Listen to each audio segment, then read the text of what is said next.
So poops, apologizing is a fine art, and not apologizing is arguably an even finer one. I'm so sorry!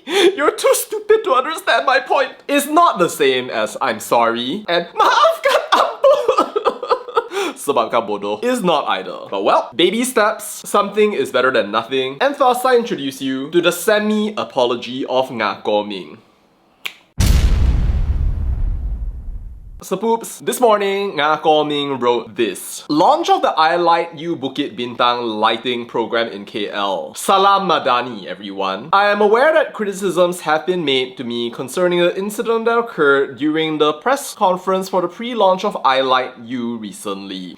I am aware that there is the possibility of a mistake in this issue, and I accept that possibility with an open heart. As a leader, I want to stress that I always respect the freedom of the media and have never intended to hurt any parties, especially the reporters, who are the cornerstone of the information of the Madani government. My objective is only to together build a diverse Malaysia of many races that is inclusive, progressive, and always raise the national interests of Malaysia at the international stage. I truly value the presence and support of our media friends who always play an important role in sending out the initiatives of KPKT, aka Ministry of Housing and Local Government, to the people in the way that they have all this while. In humility, I am willing to meet with members of the media who were involved in the nearest time so that this issue can be resolved in a good and organized way. Thank you. Sincerely serving, Nga Kor Ming of KPKT. Wow.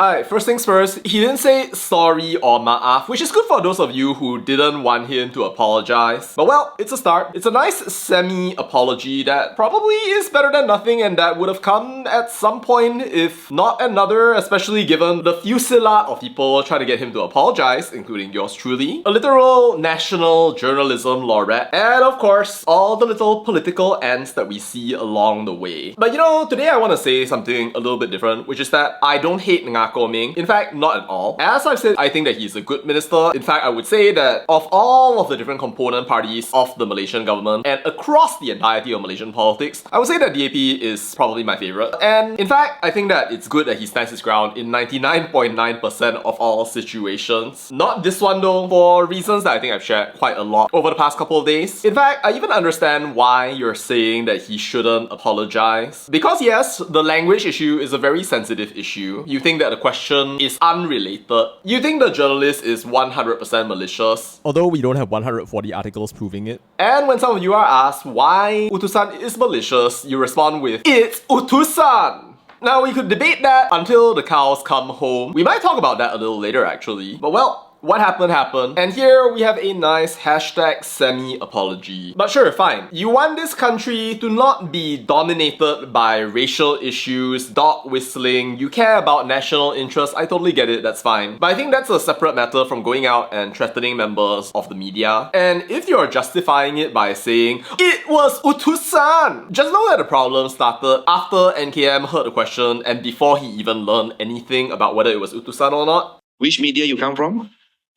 Utusan Malaysia. I will remember, I will call your chief editors. So before you say, oh, it's Utusan, that's why he was justified. Just know that it wasn't unambiguously adversarial, and the journalist could have written articles like this instead of whatever it is that you were thinking. Anyway, I understand the principle of what you want. But again, I have to ask whether what NKM did was the very best possible way of doing it. Again, if they start convening all of the journalists and then telling them to behave themselves, adhere to a code of conduct, and again start rounding up all of the racist commenters and throwing them into the gulags, not that we actually have gulags, I'll be totally fine with that. But yeah, you're not going to convince me anytime soon that what he did in that situation was the correct move. If you remember nothing else from how I started getting agitated about this issue, then just let it be this. I don't care what political party you're from. In this country, I expect you to behave well, to represent Malaysia Malaysia well. Do not carry the impression that you're going out there making unjustified assumptions, which again are unjustified because NKM didn't know what publication the journalists actually work for. And if your objective is to together build a multiracial, inclusive, progressive, and national interest elevating Malaysia on the international stage, you can definitely do so way better than what you chose to do in this situation. Anyway, no hate for NKM. I hope he gets out of this. But really, I've said this before, I'll say it again. YB, sorry is not hard to say. All you have to do is look at the camera and say, sorry, maaf, 对不起. And I'm sure the people will understand. Alright, that's all to say about that, and bye.